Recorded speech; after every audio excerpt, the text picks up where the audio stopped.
Summer in the hills, those hazy days I do remember. We were running still, had the whole world at our feet, watching seasons change. Our roads were lined with adventure, mountains in the way couldn't keep us from the sea.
Over the edge, feel like I'm floating through the air. The pain I felt is paid for, all is said and done. Oh, I am restricted, fixed upon the web. I need to kick the habit that my mind is breathing in. Break out, I've got to see.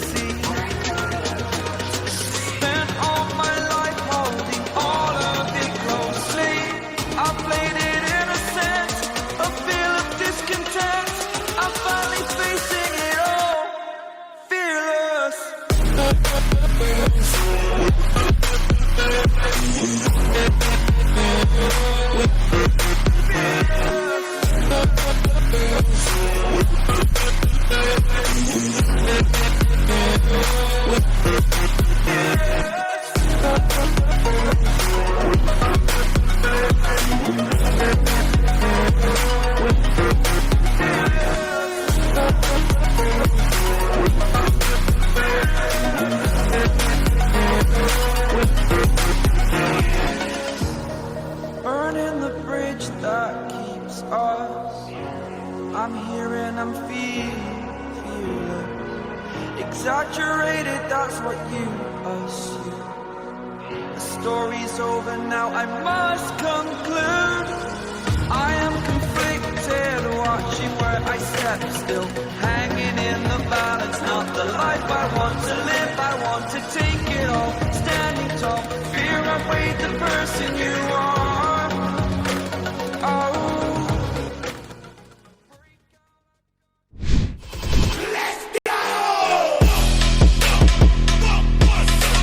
Exeedme revolution going on.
All right. Welcome everyone to Exeedme Blockchain CSGO tournament. My name is Arthur. I'm from HackerNoon and I will be hosting our EMAs today. We have members from both teams here with me, and I want to ask some questions about their actual work. And right now we'll start with ChainGuardians. Next will be Ferrum Network. I have some questions to ask, and then we'll have some questions from community chat.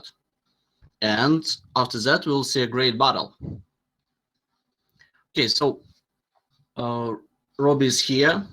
He is Chief Operations Officer at ChainGuardians, and my first question will be, can you tell me a bit how ChainGuardians actually accelerate in blockchain adoption? Thanks, Arthur. Yeah, so first of all, just want to say thanks very much for having me, and thank you very much the Exeedme team are doing amazing work, and I'm sure are going to take the whole blockchain gaming world by storm and CS:GO. So in terms of ChainGuardians, there's a few different ways that we're looking to accelerate blockchain gaming adoption specifically, but blockchain adoption in general, we do believe that is there's fundamental kind of ties to gaming, because gaming is such a huge market, and it's such a market that can be easily accessed for blockchain, for gamers in particular. So the two and two, there's a lot of synergy in terms of what we're doing at ChainGuardians. So we are essentially building a free-to-play and play-to-earn gaming ecosystem, which enables users to both play for free, but at the same time also earn income, which up until now, until recently, within the last year or so, before blockchain gaming in traditional games has never been a possibility. It's always been the game, the game developers are the ones that own the product and whatever, and you pay to play the game, and you buy the game or whatever, or the assets, and then that's it. So play to earn is a completely kind of new sort of concept that's definitely a new concept that's actually been able to be delivered on, in particular, unless obviously you're a pro, such as CS:GO, where you would get paid, by the game developing companies. So in terms of how we're kind of doing that, I mean, DeFi has a lot to answer for there in terms of decentralized finance. For anybody that's in the blockchain space, will definitely be familiar with that. And I think that one of the big things that we try to do at ChainGuardians is that we're trying to essentially provide users that are coming across from the traditional gaming space into blockchain gaming with really user-friendly UIs and user experiences. So, one way that we're doing that is through our NFT mining platform, for example, which is essentially just skinned and looked exactly like like a traditional idle game, but fundamentally and beneath the hood, you're able to actually stake assets in order to earn income. So that's an excellent example of how we enable or assist in the acceleration of blockchain adoption, because users are learning about DeFi without even realizing they are, and slowly kind of integrating them into that ideology, really. We also have like educational law within our gameplay, so we've got allusions and metaphor to blockchain development. So they're actually passively learning about, for example, Genesis blocks and Ethereum and Bitcoin and stuff without necessarily ever really sort of fundamentally recognizing that on the face of it. But as they integrate into our community, they will learn more from there. I'm amazed. I mean, your website looks great, and it's a great way to start for a lot of gamers, I think, and not only to start. Can you tell me a bit, how did you start building ChainGuardians? I mean, I think I guess the reason why we started building ChainGuardians was because when I became, I've always been a gamer. Like, I'm mid-30s now, and for the last 30 of those years, I've played games. Way back to the kind of Sega Mega Drives and stuff. So I'm a gamer at heart. That's where I come from. And when I found blockchain, fell in love with blockchain and the kind of the different world that it opened for me in 2017. what really kind of amazed me was that there's so much potential, and I didn't even think about games being a part of blockchain until, you know, I came across something that had labeled itself a blockchain game. I like to call it a Gen Zero blockchain game. It's a game that lives almost entirely on chain through smart contracts and so on and so forth. And I got involved in that. And I met my now co-founder there. And when we were playing it, we were like, okay, this is great, but there's some things that don't work very well. And actually, after a while, we kind of went, you know what, we can do this better. So we did. We started to try and do it better, and that's where we are now. Yeah, it's always starting with the problems that you know exactly about it. My next question will be, how has DeFi helped mobilize blockchain gaming? Yeah, I think that's a question that's really like hot in the blockchain gaming space right now, and in blockchain in general is DeFi. I mean, specifically to blockchain gaming, it's enabling the kind of juxtaposing concepts of play to earn and free to play to actually coexist through like carefully structured tokenomic models. And what for those that are not familiar with blockchain, what we mean by that is essentially you play the game and you can earn tokens, and then you can use those tokens to either, you know, like cash out into like, you know, fiat, as we would call it, real tangible money as you would know it, US dollar or Great British pounds. And also through earning these, our tokenomic model in particular allows you to actually use those tokens to vote on key economical game designs and ecosystem decisions. So there's numerous ways that DeFi has enabled you know, blockchain gaming in particular to essentially you know, propel its status, and those are just a couple of them really. The others include like the ability to provide other financial incentives and to like stake your asset into like liquidity pools and such, and that's in terms of NFTs, that's being more and more explored right now. We're working on something similar, so you're also again working on that educational angle for the masses, and I think without speaking on this for an hour, in a nutshell, that would be a couple of ways I would say. Yeah, okay. Thank you for answers. Thank you. Let me check our chat a bit.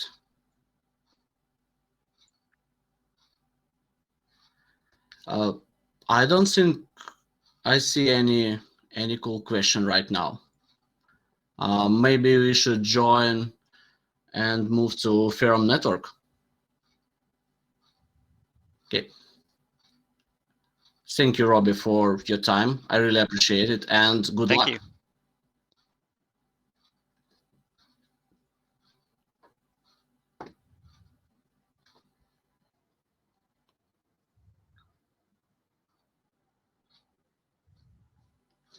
you. Okay. We need to welcome our two casters. It's Scriv and Enaka.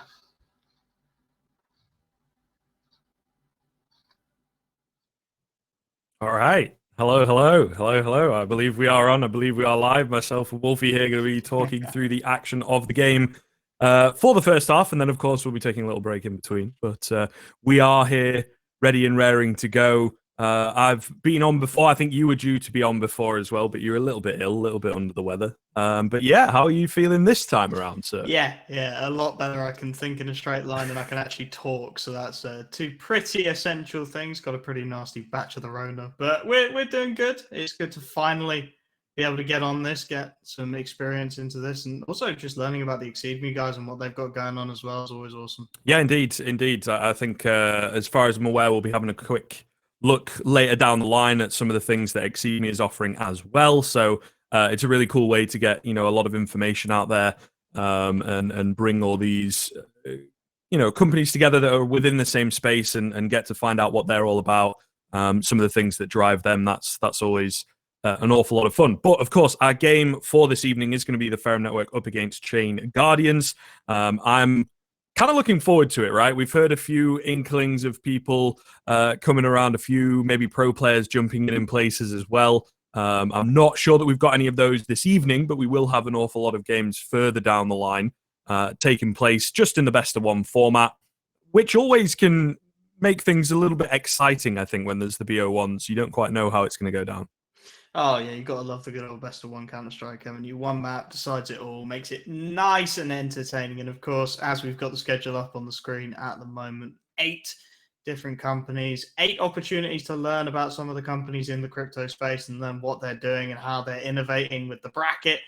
Nice and simple, best of one, straight elimination, the good old-fashioned online CS. You have got to Yeah, love it. indeed. Going to be running over the next couple of weeks. I believe our semis get started on the 8th of March, and then running all the way through to the 17th is when the final will be taking place as well. So, be sure to stick around. Make sure you've got those dates on your calendar and whatnot, as the games are going to start to heat up once things get into the semi-finals for sure. It is as well, a single elimination. You lose a game, you're out. That's also pretty harsh, right? We talk about the best of ones being kind of surprising. There is no room for mistakes. So I think it's going to end up leading to a lot of exciting matchups and maybe some high pressure situations as well to boot. Yeah, I mean, I'm not quite as convinced we're going to be seeing top tier CS with this. We've got a nice mix of players, is what I'll say. We've been chatting to a couple of guys beforehand. They've got experience. Some of them formally pretty high up in the game. Looking at the top levels of Faceit, top levels of ESEA, putting some serious time in there, playing with and against old pros. We've heard stuff like Chris J. We've heard rumors of Apasha Biceps even joining the server occasionally. So we've got that. And then I suspect we've got some up and comers as well. This space is very flush with new talent and young people who we all know love to play a bit of CS. So yeah, indeed. And a few people jumping in from the platform itself that, use the Exeedme platform regularly, as far as I'm aware. So it should really show off an awful lot of breadth and whatnot, and our little AMAs in between as well, acting as the information, so that it's also an educational broadcast as well as entertaining, which is always good. You get more bang for your buck.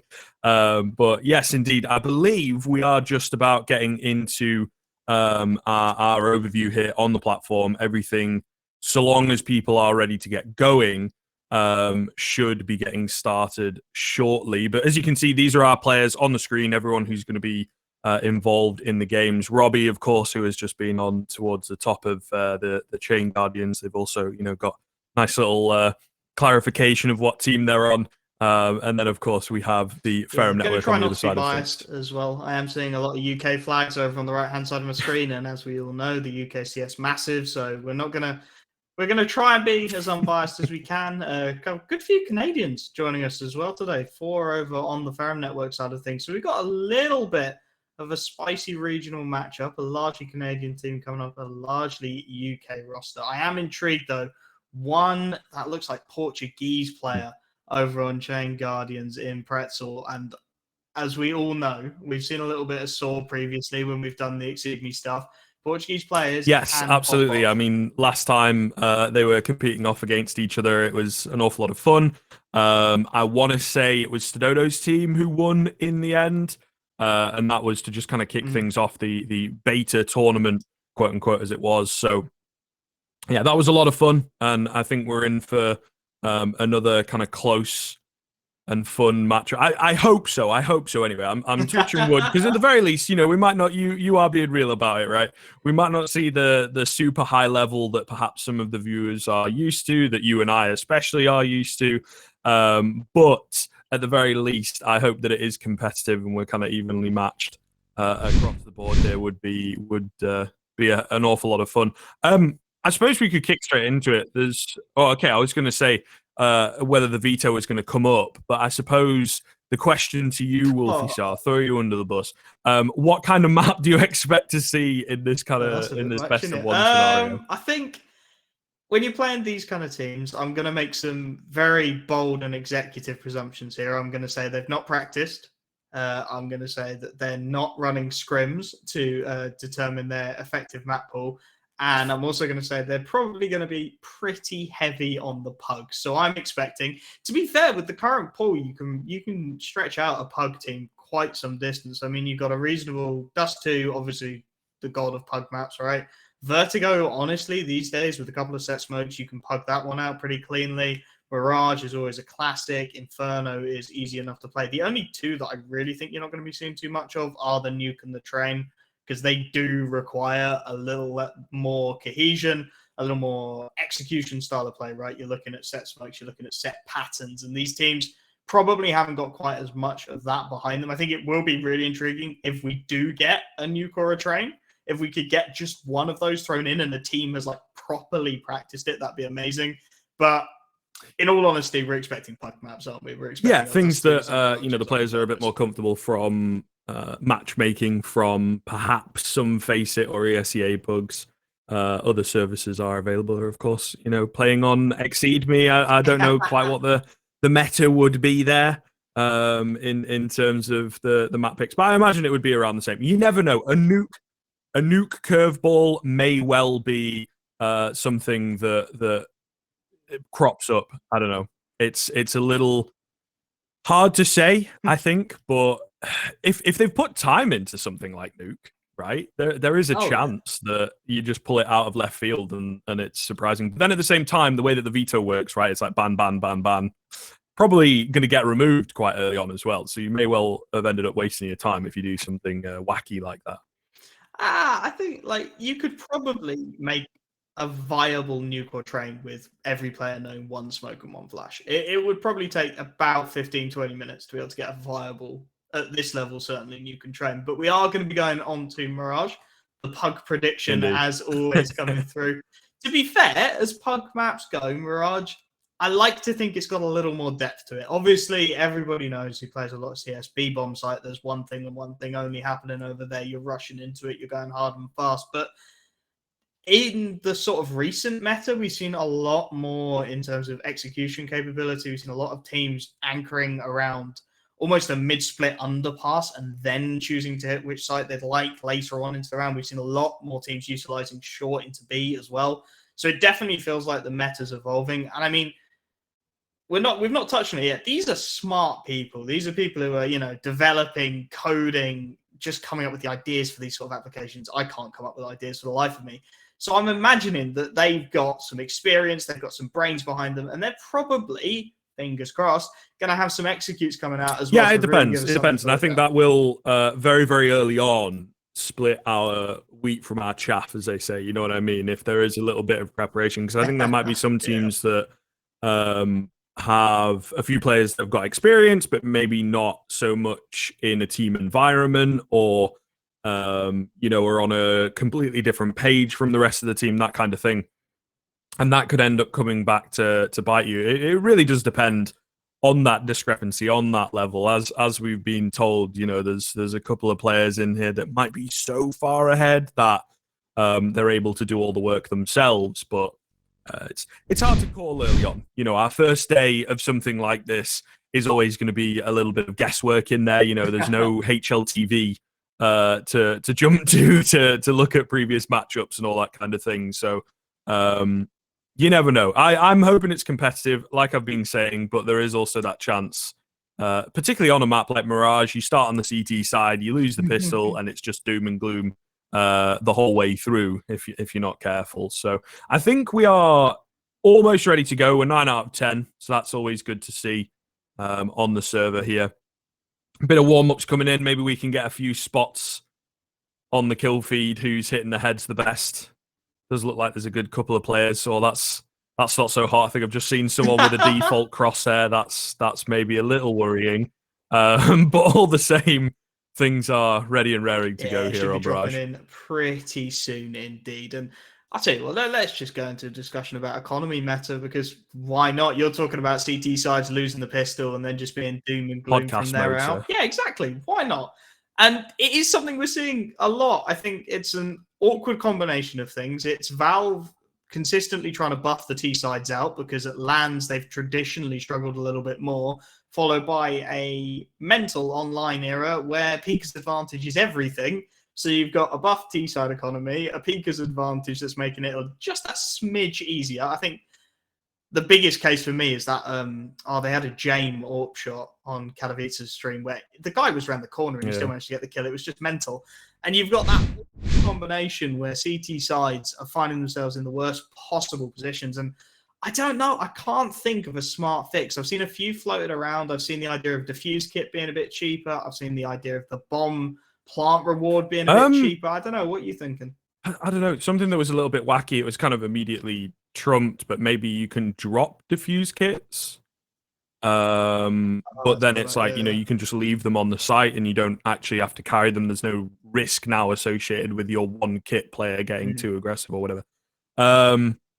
Yeah, I think for me, it's probably like Molotovs or increase the strength of one of the M4s, but it's so hard. I think the thing is the game, the way that it's set up feels inherently CT-sided, like the maps particularly, right?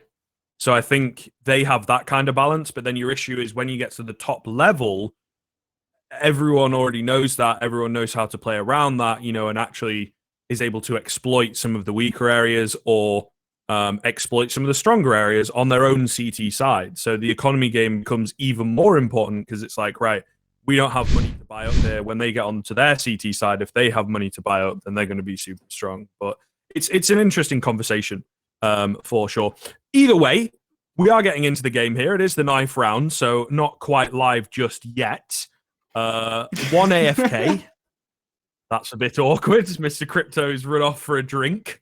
And, well, we'll see. The team might not need him. Got a couple players with knives. Generally speaking, if you're investing into the game itself, I would imagine you spend a fair amount of time on it. So here we go. And now Crypto is back to win the knife round for the boys. Unfortunately not. There's a team kill in there, though. That's kind of funny. Zhao gets stuck on the murder hole and will get taken down. So it is the 9th round, relatively anticlimactic. But here we go. Soon into the nitty gritty, and we'll finally get a good feel. It's going to be a nice one just to get an initial idea of where these teams are placing. Obviously, knife rounds are knife rounds, right? You're not reading anything into that. You're just letting it be. Always nice to win them, but not a problem if you don't. The real problem, I think, is going to be first pistol round.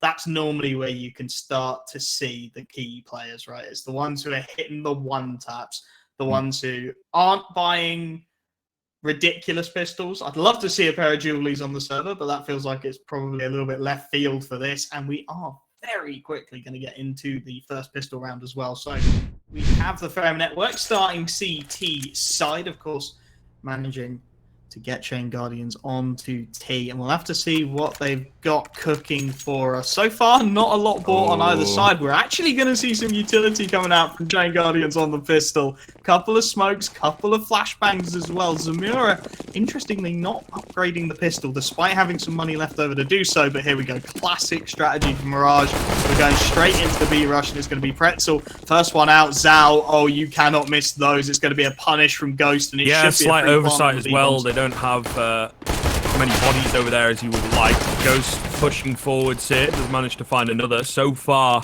so good for ChainGuardians. The bomb's gone down. There's no kit available. Great little angle from Pretzel. It's an awkward fight, but he managed to get it done. Mooncrusher very low indeed, and will get finished off. That's a dominant pistol from Ghost, specifically with the 4K coming in.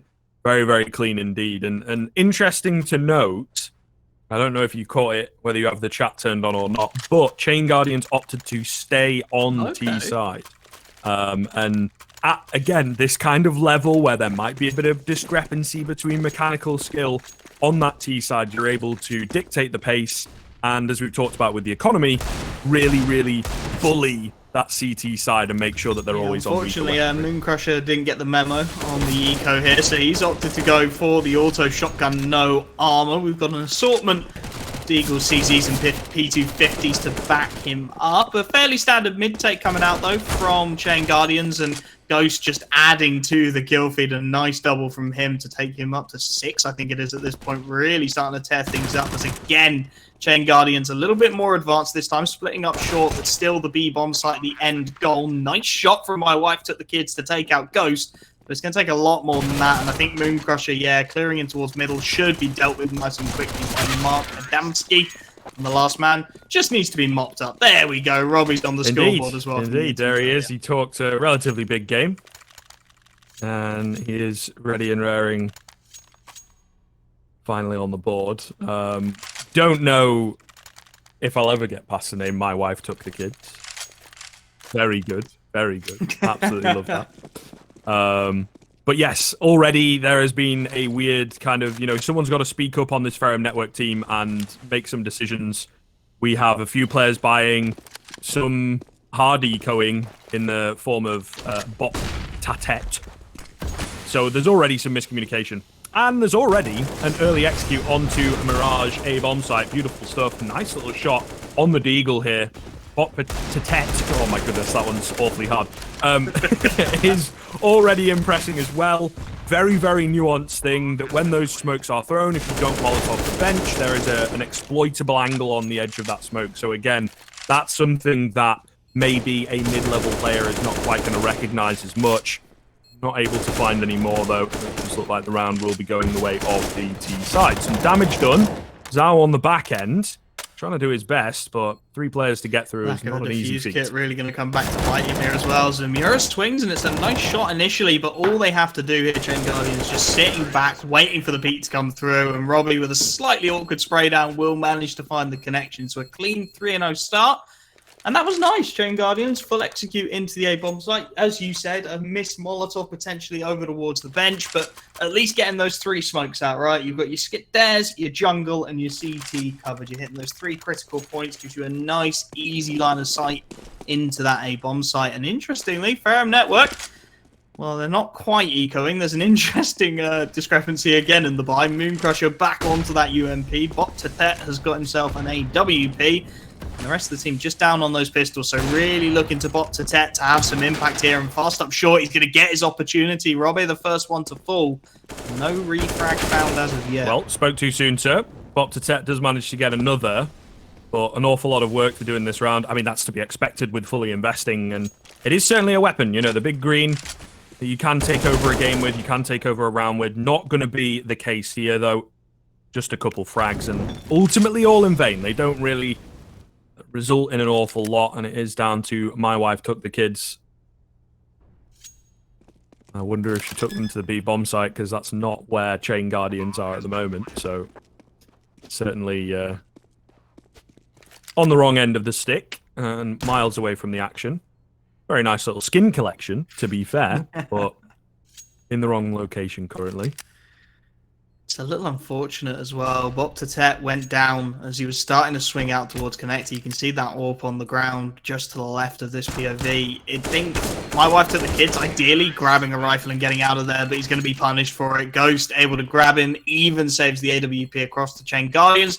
Haven't seen them bringing one of those out yet, so it'll be interesting to see who looks to pick it up. But I mean, talking about that T-side economy, immediately they are just building up one hell of a bank. Double AWP setup's going to be pulled out by the Ferrum Network, so really starting to hit that panic button early on. Another interesting decision for the Mooncrusher, a P90 to back it up, but double AWP setup with Mirage, certainly viable. It's a question of can they land those shots, and with Crypto missing the early vent push, he's going to be a little bit late into middle. Should allow Robbie and Co to start taking some early map controllers. Indeed, utility flooding into that window, forcing the AWP out. Has to reaggress, and it looks like he might have a poke around connector. Most comprehensive buy we've had so far from the Ferrum Network.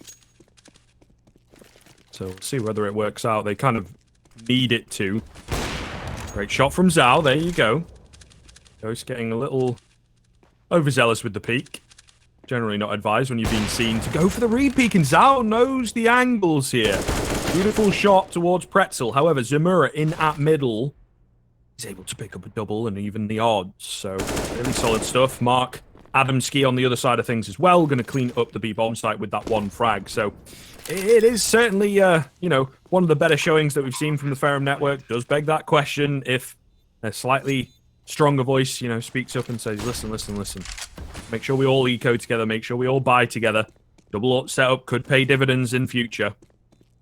But I mean, there's still a chance here. For me, it looks a bit tough. They're separated. P90 on the flank, and, well, now that's the only thing remaining. We'll get one, but taken down easily.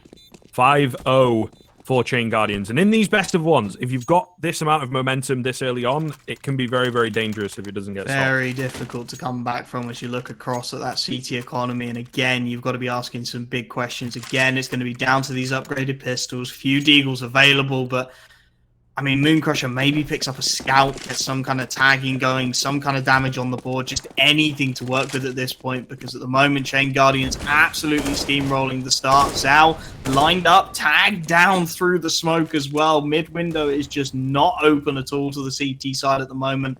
I think that's putting them under a little more pressure than they were expecting. Nice initial angle from Zhao, but without a flashbang to really get him in here, he should be in trouble. Manages to hit a nice shot onto Ghost.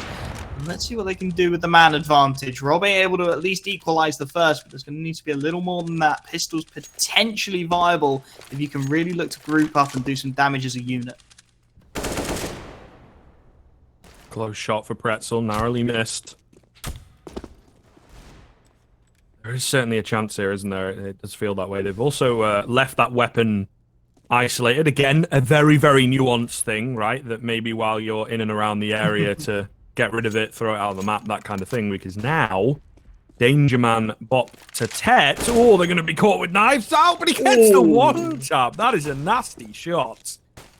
And you can see why. The Danger Man, he's got armor, he's got an AK, and he puts it to good use. Great little cover on the bomb plant here. Pretzel finding a double. Perhaps once again, getting a little impatient. Pretzel through the smoke, going to drop another. Bop to Tet goes down. That's an annoying way to die for sure. Zhao, the only one left here in the 1-on-3. Stuck in towards that jungle area as well. Position known as Robbie does miss the first shot, but so much presence here for the T side. Honestly, yep, Zhao just going to back out, save that AK-47 into the next. We'll give them a decent backbone into their buy, but of course, there comes a time where you've got to start asking questions of rounds rather than economy, and I think it's going to come soon for the Ferrum network, right? 6-0 down, best of one format. Really feels like ChainGuardians at the moment, stomping their way through these initial rounds. We need to start seeing a response. We need it soon, and potentially now is their opportunity. Ferrum network, full buy on the cards. AWP out again for Bop to Tet. We've seen him doing some good work with that. Zhao has his hands on the AK-47. He's been looking pretty clean as well. Mooncrusher, scout.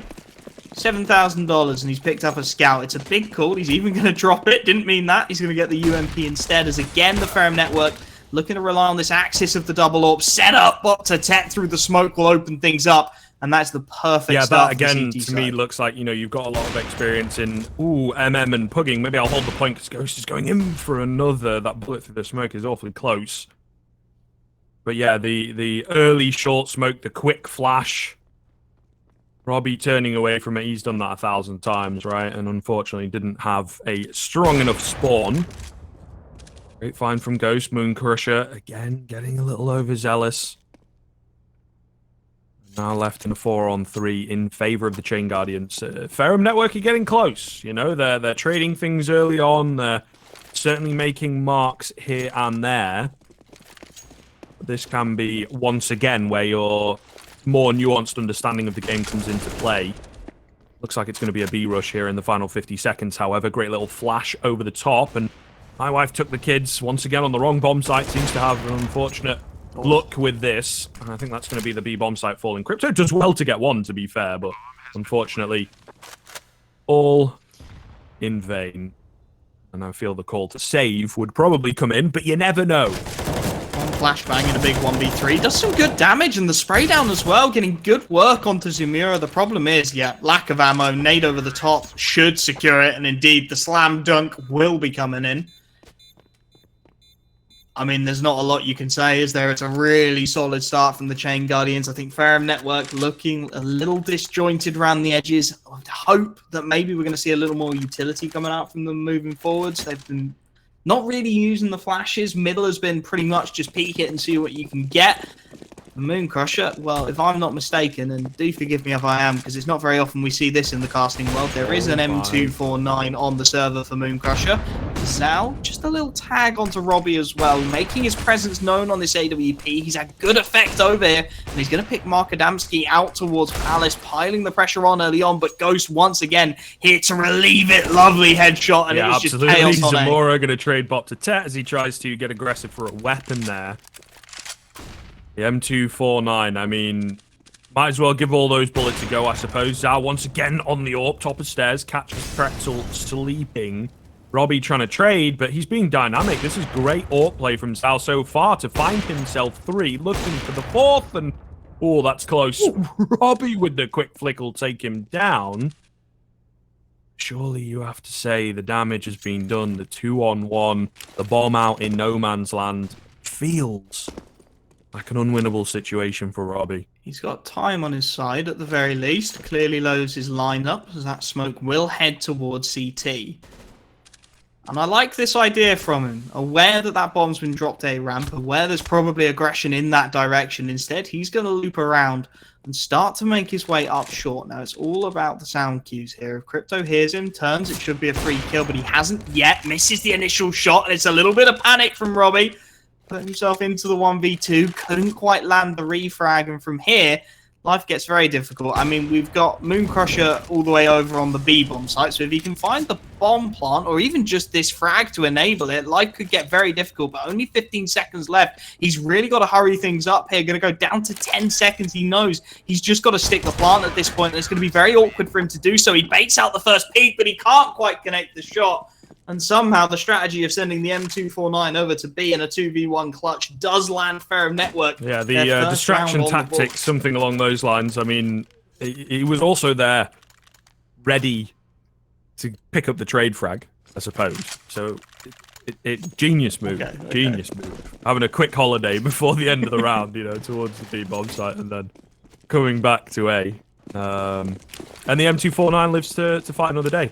Now there is that kind of, not to be a negative Nelly, you've won your first round, great, but there's only 2 players surviving, and you are somewhat susceptible to a play like this. Indeed, a quick B rush coming in, the classic from ChainGuardians, looking good here. Oh, great shot from Bot to Tep, but with that site going down and a Deagle, an MP9 in play, you know, the odds are heavily stacked against Molotov the CTs. as well, just making it all the more difficult for these CTs to group efficiently. Crypto will take the early contact on short, spotted out, dealt with by Robbie, who will get the double spray down as well.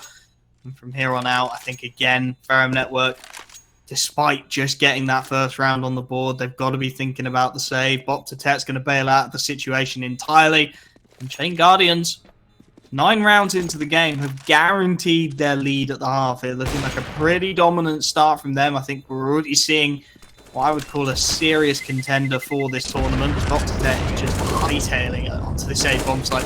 Desperate to try and stay alive. Ghost on the hunt. Of course, so much money available for this T side, and it's awkward, but he will land the shot. So a guaranteed lead at the half, taking all the rifles away from the CT side. This is starting to get very rough indeed for the Ferrum Network. Yeah, things are getting out of control, it feels like. And again, financial knowledge in the real world, but perhaps not so much within the game. As we have Crypto buying down Mooncrusher, loving the M249. I mean, yet to frag with it, it is also the most expensive gun in the game. So there is that. My wife took the kids on the Deagle, though, shutting me up quickly. Beautiful 2K coming through. The AWP of Crypto on the backside to chime in as well. Pretzel and Robbie, however, have evened up the odds, bringing it back into a 2-on-2. There against Zhao and Mooncrusher. Zhao particularly has looked decent. The M249 could go for a wild spray through the smoke. Instead, going to go running forwards, gets flashed out by Pretzel. Good response from Robbie. Doesn't quite land the shot, but the information is in for the 2v1. As well, really funneling Zhao into this bench peak. Robbie doesn't seem aware that he's through, but Pretzel will be there to bail his teammate out of the situation. So really cleanly managed again by the ChainGuardians. It gets a little awkward at times, the 2v2, but I think Mooncrusher not having the game of his life here. 1 and 9, M249 not quite working out for him, and unfortunately in that situation, not working quite how they would have hoped. 2v2, a little bit of utility over the top, couple of flashes into the bomb site, start piling the pressure on, because we've seen ChainGuardians, they're not immune to the nerves. Robbie's looked a little bit worried in some of these clutches. We've seen the classic mouse jiggle, and a player misses that shot and gets a little nervy about it. Mooncrusher just having a little chuck about with his XM1014, and again, this buy, not a great look for the CT side, as again, ChainGuardians, the pug execute, the full util over the top. The A-bomb site will be the final target. Smokes to keep everyone out of it. Again, missed Molotov. Nothing towards that bench, so they can swing at will, and they are going to do so. Mooncrusher getting himself out on the site, but nothing he can do to the AK. Zamura with 2 clean kills. And the bomb plant off the back of this is going to send the CTs hightailing. Bop to Tet at least getting one, but the trades should at least keep the T side in the ascendancy for now. Zhao looking very clean indeed as he grabs 2, and out of pretty much nowhere, Pretzel's chucked into the 1 on 2. CT looks like it, stood out in the open. Bop to Tet will take him down. What a round from Zhao. Those 3 kills in quick succession, perhaps the best play, individually speaking, that we've seen of the game so far. If they can pull it back to a 5 or 6 scoreline here in their favor, you know, it's not bad. It'll be difficult, I think, moving into your second half, and it does mean that you have very little margin for error for the remainder of the first half, but all the same, it's doable. It is doable. Again, we have that tough kind of scenario that you only survive with the 1 player. They're about able to spread all the cash. Moon Crusher, whoopsie daisy, forgot to buy armor. That's kind of important, but no problem. All good. We'll see whether the rest of the boys can pick up the pieces once again in round number 12. Interesting initial setup from the CT side. 4 players over towards this A-bomb site before the rotations come through, and it looks like ChainGuardians pulling ever so slight of a fake here. 3 players on this A-bomb site, going to dump the utility over the top, not going to commit any kind of firepower to it, just trying to draw the rotations from the CT side, and it has worked absolutely brilliantly, in all honesty. 4 players now for the CT forces over on A, as they do actually commit just Ghost and Zamura to see what they can get done. The early frag should be traded well enough. Plenty of presence here for the CT side as Zamura now left alone, and ChainGuardians in need of a little bit of a move on here. Bop to Tet, the only resistance over on B. Spray down good for the first. The Molotov not going to clear him out, and he switches the angle too. Make it 3 on the spray down. And the Ferrum network have finally showed up to the party, ladies and gentlemen. Breaking the back ever so slightly, making ChainGuardians sweat and work for it here in the remainder of this first half.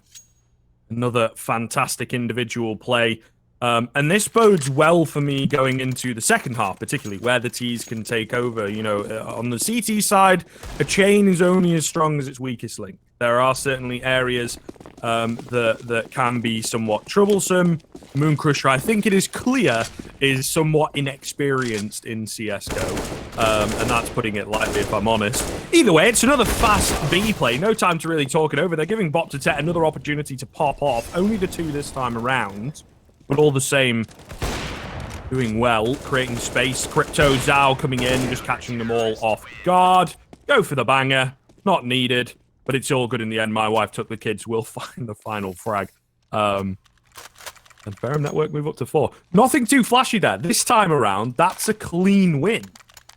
So ChainGuardians certainly just doing the simple things right. The Ferrum Network, Bop to Tet buying a lot of time in that position. Really should be a one and done position. Fast B rush should be able to clear the short player out relatively cleanly, but by staying alive, by getting that second, you can see almost immediately the AWPs are starting to rotate into spot. They're starting to get into position, stopping the bomb going down, stopping it being a post plant, stopping the retake from having to occur, and that seems to be the strategy really for the Ferrum Network moving forward. Crypto in this round has managed to find an early entry, has support on short from Bop to Tet, and Zhao chiming in as well with the AWP from Connector. It's just mopping up these frags at this point. Pretzel, desperate to get something done, will at least connect for 1, but he's going to need a lot more where that came from. Zhao jumping in the window, trying to have some impact. He was switching out to the CZ, and straight through the window he will go. The trades come through, and once again, Ferrum Network come out on top. A really promising comeback actually into these last couple of rounds of the half. Ferrum Network with 5 on the board. We said that would be good. 6.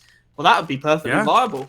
Yeah, definitely workable. It's not, you know, ideal, and they've had the early portion of this first half was very, very difficult for them. But I mean, ultimately, in the end, it doesn't matter how you get there, so long as you are able to pick up the rounds that you can. And if it's a decent amount, they will take that. Robbie, little unlucky, you know, that kind of, he said he's not played an awful lot recently, right? In a long, long time, so that memory of lineups and whatnot maybe not quite as clean as he would like. Great catch from Ghost, however. Bop to Tet will trade back. But as we always say at the higher level, those 1-for-1 trades are not really what you're looking for on the CT side of things, and also damage onto Bop to Tet to boot. So ChainGuardians with a slim advantage to work. Call from the Ferrum Network. Triple AWP setup on the board. can work out, but they need to keep them out of the bomb site. Triple or retake. I mean, we talk about how the double's unviable. That would just be impossible. Bo1 doing good work holding down these apartments, though, and he's got support from Crypto as well on this angle. Orp should have this locked in.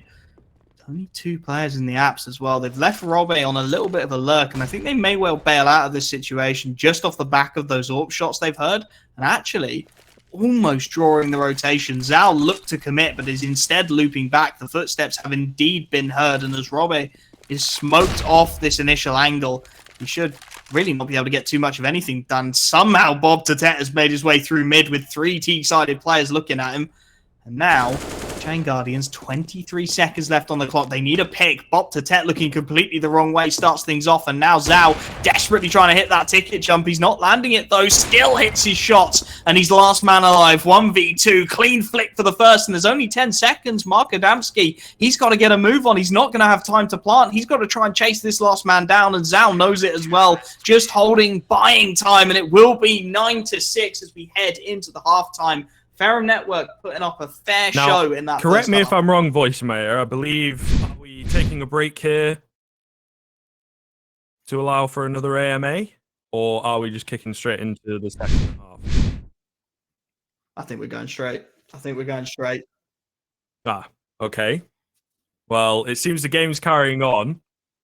But we may have another AMA prepped. I think if we chuck it back to the game, I think we're missing our second AMA. Yeah. I think he's gone to bed because it's late in his time zone. So I've seen a couple of messages floating about. I think if we could jump back into the game and then potentially if it comes on after the stream, we could throw it into an AMA if he's still available. But we are going to get into the action because that's what you're here to see, of course, ladies and gentlemen. Little bit of CS, little AMA at the end if you want to stick around for that as well. We'll see if we can convince the Ferrum Network guys to come out of bed and come and chat about their wonderful product. But it is going to be ChainGuardians on the CT side with decent utility again. Zamuro picking up a HE and a flashbang. Just the one smoke for the T side, but Zhao's opened things up, and that's Robbie down very early on. Lovely shot from Bo1, and I think already we're seeing the T side come to life for the Ferrum Network. Should have a freebie for the third, and he does. The CTs really struggling in these pistols. Difficult stuff. Zamura will chime in to be the first for that CT side, but he's the only for that CT side.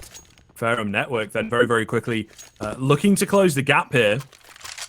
Incredible stuff with the momentum that they have gained out of nowhere. I think finally, as we were talking about in some of those earlier rounds, finally a voice has come in and said, right, let me be the decider of the decisions, you know? Let me just guide where we're going. It's even more so, we talked about the economy, but I think it's even more so than that. It's just little things like, you know, Moon Crusher, for example, in some of those early rounds was just running in, giving early frags away, and you don't want to control people, I think, in a tournament like this, where it's ultimately for a bit of fun. Okay, quick shot from Zhao. But at the same time, you do need to just have a little bit of discipline in places if you are looking to pull things back, especially. And that certainly was looking to be the case in the end of that first half, right? We've done very well into this round as well. Again, though, you know, it's just curious. And you can see Moon Crusher, I think just the experience of the player is not quite there. They won the pistol, and yet Moon Crusher is opting to take an eco. Maybe we're going to see another M249, and it's going to pop off here on the T side, but certainly unorthodox. Nah, it's all about the M249, and it's going to turn out he's a god with it, as he does find a kill to finish things off. Sumiro will go down on that transfer. Good damage done with the eco as it was. Robbie, the only player really investing into that, picks up the scout, finds himself a frag. The USB's able to chime in with a couple more, and that's so important. We saw it early on in the first half. T-side economy just gets out of control. There's nothing you can do about it, and it takes a monumental effort to come back. So keeping them in check is solid.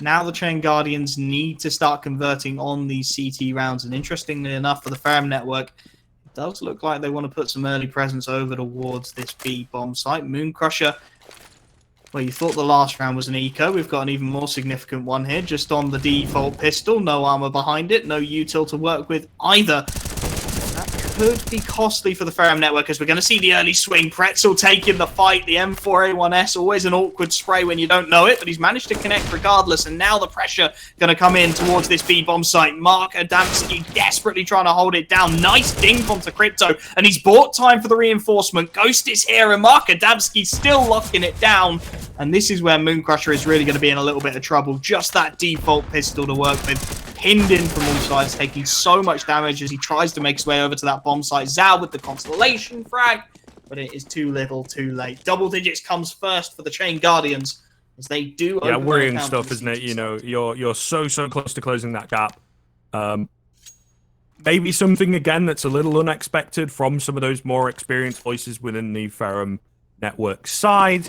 It is a bit more conventional to force buy after you lose the pistol, eco the next one, then get your M4s out. I mean, there's, you know, theory crafting on the T side, but that's because things are cheaper. On the CT side, generally not so much. They had the rifles, but not much utility to work with, which is often very, very important. But it was enough of a catch that with the fast B play, Ferrum were not expecting to have so much resistance. So ChainGuardians, somewhat risky when you look at it, when you think about it, but it pays off for them. Bop2tet looking to be the entry man here. Does need to be careful. Robbie's just round the corner on an MP7.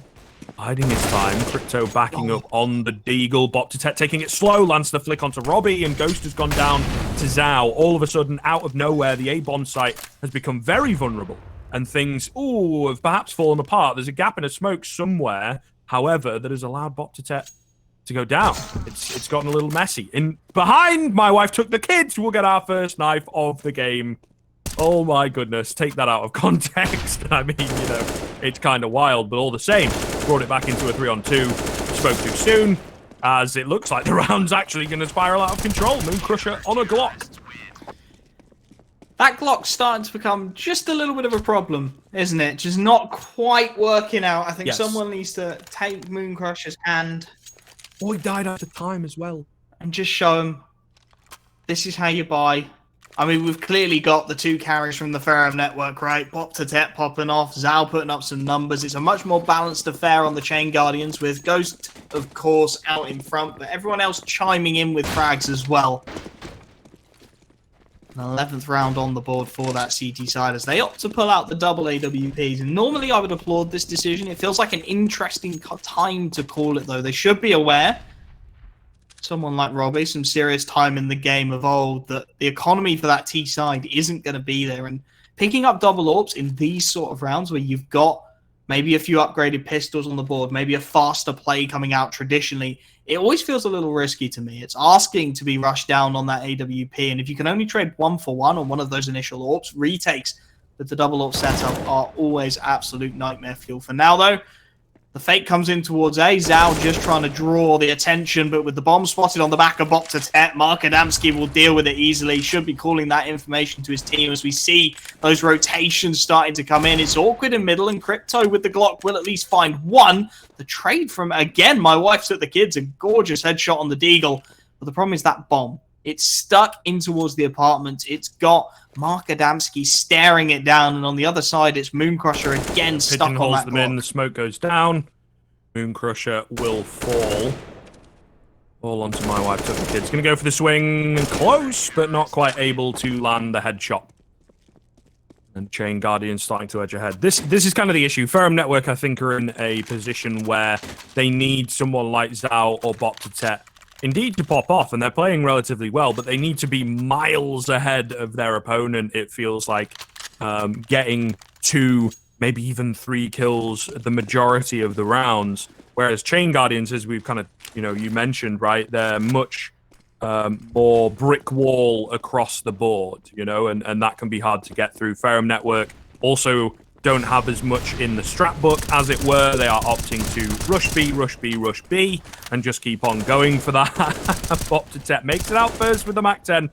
No one able to support him, though. The Molotov gets in the way. Even a simple thing like I will smoke the Molotov has not quite been worked out, and well, you can see the result here getting absolutely ripped apart. Yeah, this one going from bad to worse. Mooncrusher Hearing the shots around him, so many nades raining in. It will be Mark Adamski with the kill, but it really is a team effort across the board from the ChainGuardians, making it look all too glamorous. The Astralis nades just rubbing it in a little bit for the Ferrum network. They do still have a few opportunities, of course, but it feels like someone is going to have to step up big to really have the impact thereafter. Double AWP setup working brilliantly for the CT side thus far, and it's going to make this A-bomb site very difficult to get into as well. Zamura with the early smoke towards the ramp, as it does look like the Ferrum network. We are going to see an execute coming out of them. Bop2tet, that smoke heads over towards the top stairs, actually drops down and covers jungle, my bad.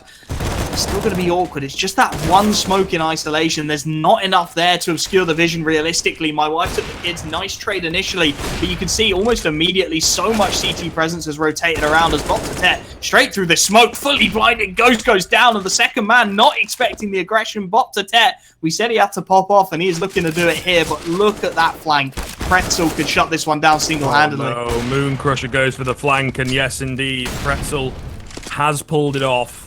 At least in isolation. The round itself is still definitely doable for Bop2tet. 2 so far, 2 more to go. A minute left on the clock. The only thing really against him that's going to force his hand is the fact that the bomb is down in the middle of the site. Playing contact here. Beautiful stuff. Will drop Pretzel. Not expecting it at all. Maybe you think, you know, it's an AWP. I'll hear him move because he has to go a bit fast around corners. Well, no, takes it slow. That works out beautifully. Trying to get some spam off here, but it's not really working. Mark Adamski hiding away, playing it smart. Bop2tet. Let's get his hands onto the bomb. What's the position? What's the play? Looks like indeed that crack angle plant. Mark Adamski still not moving. Really, really giving all the room. All the decision-making across the Bop2tet. Nice safe plant from CT, which is the only area that really, you know, he's not cleared out. And now Mark Adamski will have to start a move, spots the head on top of triple. The AWP shot misses. The gap beginning to close. Bop2tet cannot afford to miss or gets the wrong way, and he gets the flick just about onto Mark Adamski, surviving on 20 HP, and that is a huge round. Absolutely crucial. Economy on the line, pretty much the game on the line at that point, and a huge clutch coming out from Bop2tet with the AWP. Feels like we're going to need a little bit more of that moving forward, though. ChainGuardians, of course, still on 13. Ferrum network yet to find those double digits. And they need another big play. I think they found their entry, though. Early presence on this A-bomb site. Smoke comes out towards jungle, and then just the straight execute off the back of it. Zhao smokes the early mollies. Hot flashes himself out, and again, Robbie going to have to go through this jungle smoke. Puts himself at risk towards the A-ramp peak. Zhao's gone right over his head and will find the frag. Nice trade from Zamura, but we're going to need a lot more where that came from. Yet again, it's this straight A hit coming out. CT's flooding into the rotations, and Bop2tet needs to find a pick at some point here. Zamura still alive in towards CT. They do have a smoke for him. That is an interesting molly, but it's flushed Crypto out. Doesn't matter. Finds the frag before he's traded. Keeps his team in the ascendancy as now that plant looks to come in. Mark Adamski is starting to think about swinging it as well. He will be able to take out Moon Crusher, but still 2-on-2. Beautiful shot as once again we've got this classic duel. Bop2tet up against Mike Adamski, and this is wallbangable as well. We've seen Bop2tet try and hit this one before. If he spots him out, I'm sure that wallbang's going to look to come through as he transfers over to triple. Lovely tag onto the right filler, and there's the wallbang. Double digits from the Ferrum network, and once again, Bop2tet is man, absolutely clutching up. This is what we were talking about, right? A couple rounds ago, I mentioned that if you are going to be carrying, you need to be a level above. Good under pressure, creating space, but also possibly clutching up. You know, it's a very, very difficult kind of position to put yourself in, particularly when, you know, it's not going to be like Simple or Zaiwu, where you have a system around you that is kind of specifically designed for you to work in. So it is a tough scenario. Moon Crusher, let me get the Glock upgrade here to a Galil. It's not too far. It's automatic at the very least. So there is that. But I think, yeah, the clear discrepancy in terms of the experience on some of these members for Ferrum Network is there. Whereas ChainGuardians, maybe their ceiling is not quite as high, but they do seem to have a more across-the-board approach to the game, right? They're familiar with it, and that certainly shows. Pretzel with a great little angle here, trying to play in and around the van angle. Zao does well to trade quickly, but over on A, although the bomb is not here, that's where the main mess is going down. A 3-on-3 as the bomb goes down, and I mean, you got to be careful if you go down early. Oh no, there's no one around to stop the defuse, and Mark Adamski kind of knows it. Putting 2 and 2 together, will figure that one out. And yes, there's no kit, but that'll be the round. Certainly a strange finish for ChainGuardians into their 14th round. Classic mistake. B bomb site open, plant comes through, but the rotations are too slow. There's nothing they can do to deny the defusal.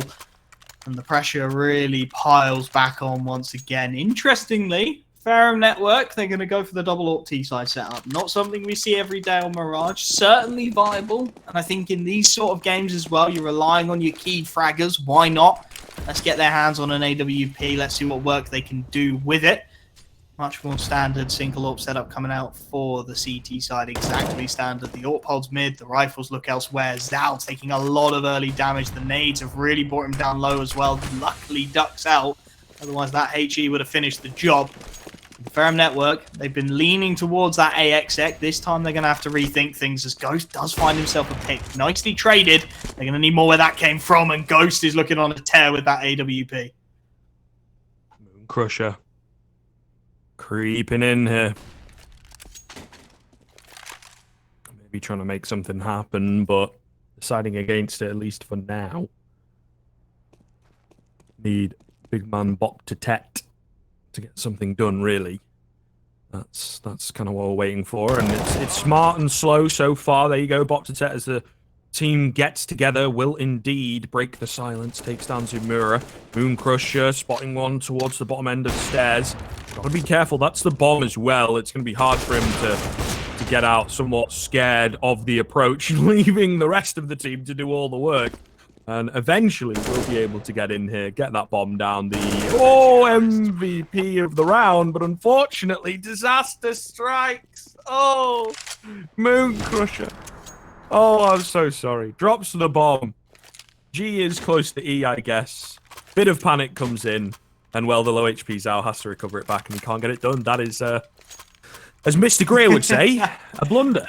Critical blunder at that. The last chance saloon for the Ferrum Network. 2 AKs, 2 MAC-10s, a Deagle. I think there's only one way we know this is going. Early towards that B-bomb site. Nade should do work. Robbie has taken down the middle look as well. It is all on to this B-bomb site. And Mark Adamski, he has been an immovable object here. They're trying to jump out. It's not happening. Pretzel takes out Crypto. And Moon Crusher, nothing he can do. A clean finish. It will be 16-10. The ChainGuardians finding their first victory. And a fairly comprehensive one at that. Yes, indeed. Indeed. I think there was, hope in there. Certainly, like I mentioned towards the end, the ceiling of the players on the Ferrum side of things seemed to be higher, but unfortunately just not high enough to get it done, right? It's a tough one to lose. Maybe with a little bit of time, just get Moon Crusher familiarized, with the maps that you wanted to play, right? 2 or 3 different maps, and just kind of that general approach, because there was a good few rounds, not to point a finger, but where Moon Crusher had the bomb and didn't quite recognize what to do with it. Where's safe? Where are they coming from? Where can I plant? That kind of thing. And there was a lot of open plants that ended up losing the bomb. Obviously, there's that mare towards the end. That's a bit of panic. You can kind of, sympathize with that. But there were certainly also some rounds where just going for an open plant, not realizing that CT has not been cleared. I could go the other side of the site, but unfortunately that kind of decision-making just wasn't quite there. It's one of those things, isn't it? You haven't got too much time in the game. You haven't watched too many professional games. I think a lot of experience comes from that as well, watching other people play the game and understanding the decisions they're making. You've got to learn to make smart calls in CS, and unfortunately, if someone is very new to the game, they're not going to know those smart calls. They're not even going to know, basics, the meta guns, the AKs, the M4s. Don't really bother buying anything else when you're new to it. Just get on those, get into your DM sessions early, and start learning how they play. But it was a decent showing, and I think Ferrum, they had some individuals, right? Bob to Tet really springs to mind. Clearly, talented, got some skins to back it up as well. So I think if you can take that kind of player, maybe let's take some company time here. Let's put Bop2Tet and Mooncrusher in a server together and just get them feeling it out, right? Take a couple hours on a Friday afternoon, have a couple of drinks and learn the basics of the game so that then when they come back, hopefully next tournament, hopefully there's more of this. Obviously, best of ones, they're already out, they're done for, but they can come back with a slightly stronger showing. And for the ChainGuardians guys, I mean, very solid across the board. I think already we're seeing them as a pretty serious contender. They had executes, they had good utility across the board.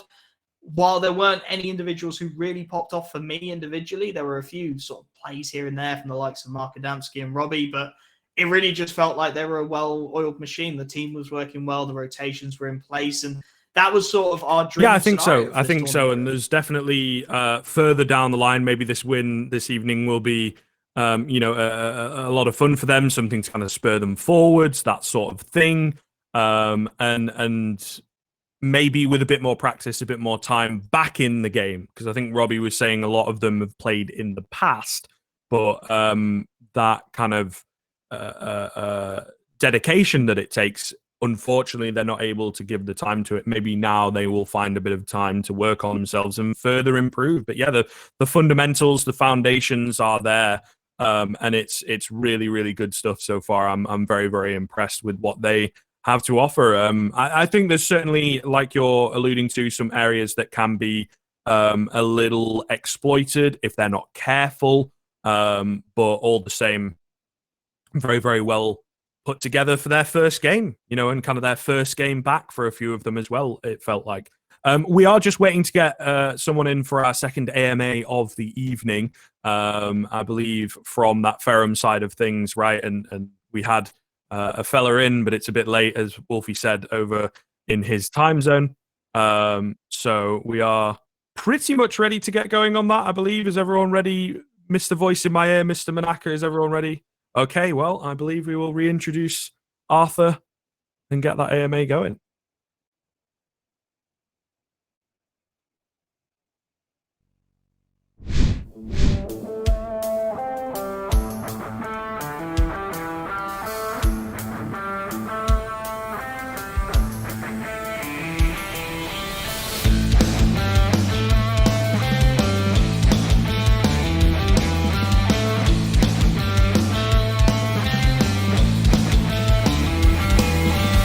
Exeedme, a revolutionary platform that allows athletes to compete and earn money in real time. Wherever they are in the world, they can be playing their favorite game, pushing players to the limit. Exeedme puts players competing against each other, measuring and evaluating their performance, taking them to a new reality. With our platform, you just need to choose your favorite game and place your bet. Exeedme will find the perfect opponent for you, matching your skills and experience according to your ranking. Know more about your emotions. Learn how to be more focused, more accurate, faster. Take it to another level. Exceed yourself and win. Exeedme, the evolution of competition. Exeedme é uma revolução para jogadores amadores e profissionais. Podemos jogar, ganhar dinheiro e entender o nosso desempenho ao longo do jogo. Posso comparar a Exeedme a empresas como a PokerStars, que trouxeram a possibilidade aos jogadores de viverem de algo que até ali era um hobby e melhorar as suas habilidades enquanto fazem algo que adoram.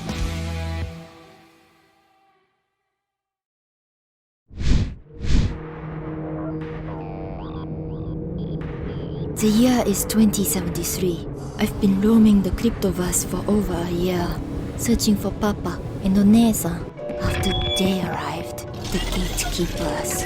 The cryptoverse is a war zone. Blocks of freedom fighters are springing up everywhere, fighting back. I was the first defender, leader, and protector of our world, our planet. Bitcoin. After a year of captivity and oppression, I discovered a way to harness the new technologies they brought and use them against them. People rallied, and I quickly became their leader. Eventually, we freed ourselves from their tyranny. I was the first of what are now known as ChainGuardians. Stories of my victory and escape from the clutches of the gatekeeper's tyrants spread throughout the cryptoverse. Soon after, new ChainGuardians began to lead planet inhabitants to freedom. New technologies were invented, which enabled warriors to stand a chance. Since then, communication and trade networks have been established between worlds.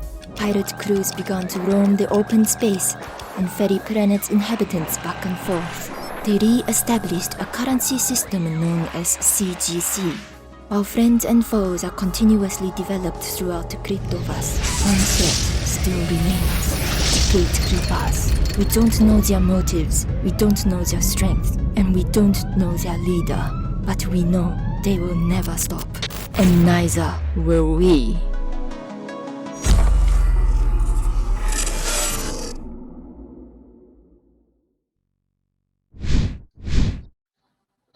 Okay, hello everyone. Arthur here again. And for the second EMA session, we have Patrick from Ferrum Network. Welcome, Patrick. And I want to say, Scriff and Wolfie, thank you for your commentary. It was great. Okay, I have a few questions to Patrick. And the first will be, can you tell me a bit about some recent initiatives that you and your team has been focusing on? Well, basically, Team Ferrum has been focusing a lot on the incubation aspect, right? As you know, Ferrum is very well known for the staking technology that they use basically across the blockchain. We have a lot of projects, over 50 projects, and over $50 million already staked within our vault worth of tokens from across the chain. But one thing in particular that has been very, very popular, and we just started 2 weeks ago, it's actually extremely innovative. It's a world first. It's the anti-bot strategies that we have for incubation. So basically IDO are the initial coin offering within Uniswap. And I think that this is something that is quite needed in this scene. If you guys are investors, especially pre-sale investors or very early investors in a token that's coming out, you unfortunately get plagued by bots. And our new anti-bot strategy is built to defend against that and really annihilate the bot community, hopefully. Got it. I also want to ask our community to send us some questions. Feel free, and you'll get some prizes. Okay, I have another question about, like, why do you want to participate in this competition with Exeedme? Well, you know, first of all, for fun, right? My objective was fun. I'm not a pro player. I'm not I'm not an expert at this, as you may have seen if anybody followed me, my screen. I'm kind of the older crowd, I guess. I used to play games when I was younger. I guess I used to play. I started a long time ago with games such as like Doom and Nukem 3D and Soldier of Fortune, and then it evolved like this. But then I stopped playing for a long time, for a professional career, and I didn't really have time to play anymore. But for me it was just fun, and it was a great thing to just jump back in there and see different various maps that I did not know at all. So I was just exploring, and it was fun, And when we had the opportunity to create a team with Team Ferrum, I said, hey, why not? And you know what, ChainGuardians, I love ChainGuardians, by the way. I love your NFTs, and I'm a owner of a few, so definitely this is something that was fun, just to participate in that tournament. Yeah, it was actually a great battle. Can you tell me maybe about looking to the future? What's like something new, exciting things that will come in the future related to your work? Well, I believe that Ferrum is is currently looking at different various chains, right? I think a lot of projects are doing that as well. Ethereum network is great, but I think there are other chains that are very good as well, right? We can talk about Binance Smart Chain, obviously, but you have also Polkadot. You have various projects that are out there that I think will make a big difference in the crypto scene itself. And I think that the crypto scene is not what it used to be back in 2017 for a lot of people who lived that. I think that now it has grown. It's more institutional. There's a lot more corporations involved. There's a lot of big names involved. So I don't think it's going out anytime soon. In fact, I believe that it's going to grow on a country level, and a regional level, and an international level as well. So I think that this bodes well for all of us here that are already in the crypto scene. We're a very tiny percentage of the entire population that is using crypto at this point, and I think that we're going to be the grandfathers of what we're building here, and eventually I think that a large amount of the population will be building on our foundation blocks that we are creating here today. Yeah, I think it will be like really cool and huge. I think I have a cool question from Gab Hugh, and he's asking like, what are the new projects that Ferrum advisory services are bringing into the crypto space? Okay, well, we are bringing various different projects. I don't know if you're following Ferrum Network, or I invite you to join our Telegram. We are actually introducing some very, very interesting project, especially in the gaming industry, which is really related to Exeed and related to, as well as ChainGuardians, obviously.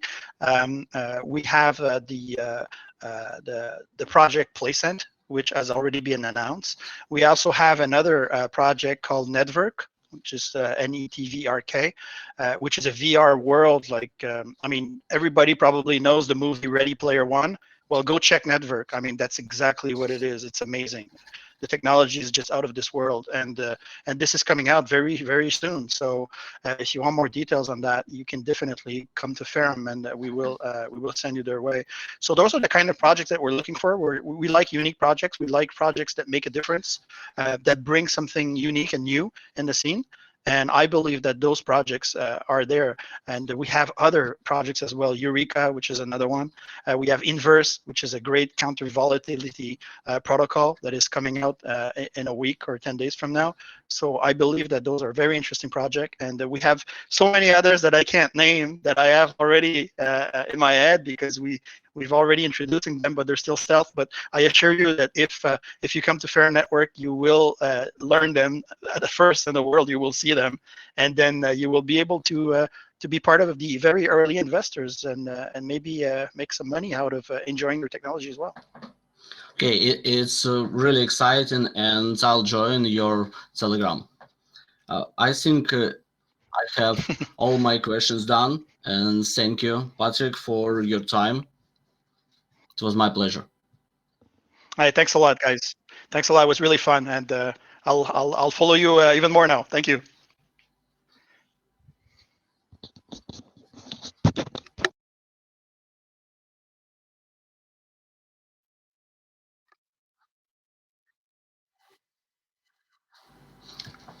Okay, it's time to show Ferrum movie.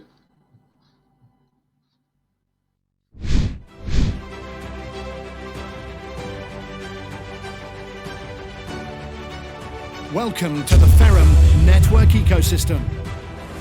We have 4 working products: Unify Wallet, First Kudi, Binance Chain Token Bridge, DeFi Staking, over 20,000 active users, over 45 staking clients, over $20 million total locked value across our DeFi staking protocol, 1 DeFi incubator with pre-sales access for FRM holders, 4 kinds of staking technology with sustainable APYs as high as 150%, 1 governance and staking token, FRMX, active buyback program, with nearly $150,000 FRM bought back to date.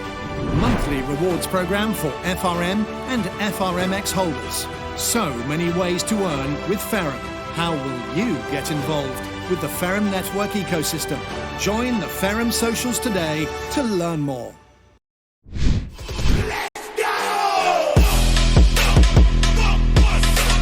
Exeedme revolution going on.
Hello, everybody. Welcome back. We are, of course, Scriv and Wolfie here to just kind of sum everything up and say hello and goodbye in a very, very quick little brief one. It was a very fun day, though, of course, you know, getting that first game kicked off.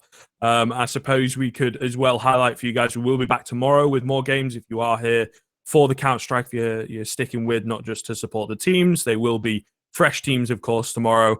But getting things kicked off into more and more action. You know, the early days are coming quite quick, and hopefully we get another close showing. There you go. Of course, the I suppose we could call them the quarterfinals, but the kind of group stage, it feels like early kickoff games there on your screen. Yeah, and I mean, it's also an awesome opportunity to learn more about some of these projects, right? We're having segments, videos, we've got AMAs, you guys can ask questions, you can win prizes for asking questions as well, so do make sure you're interacting in that Twitch chat as well, getting your questions in. We'll have our lovely Arthur asking them to these guys as soon as you get them in, so do make sure you stick around tomorrow. The game was pretty fire today as well, and we've had some pretty clutch moments, so it's definitely worth watching. Yes, indeed, indeed. We will be back tomorrow around the same time. Do be sure that you follow the channel, that you don't miss it. We'll see you then.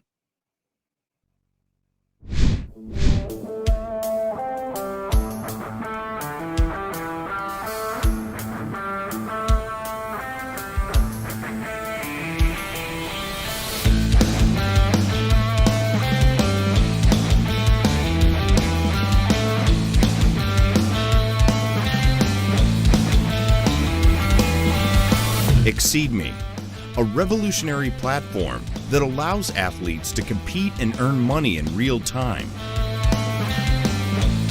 Wherever they are in the world, they can be playing their favorite game, pushing players to the limit. Exeedme puts players competing against each other, measuring and evaluating their performance, taking them to a new reality. With our platform, you just need to choose your favorite game and place your bet. Exeedme will find the perfect opponent for you, matching your skills and experience according to your ranking. Know more about your emotions. Learn how to be more focused, more accurate, faster. Take it to another level. Exceed yourself and win. Exeedme, the evolution of competition. Exeedme é uma revolução para jogadores amadores e profissionais. Podemos jogar, ganhar dinheiro e entender o nosso desempenho ao longo do jogo. Posso comparar a Exeedme a empresas como a PokerStars, que trouxeram a possibilidade aos jogadores de viverem de algo que até ali era um hobby e melhorar as suas habilidades enquanto fazem algo que adoram.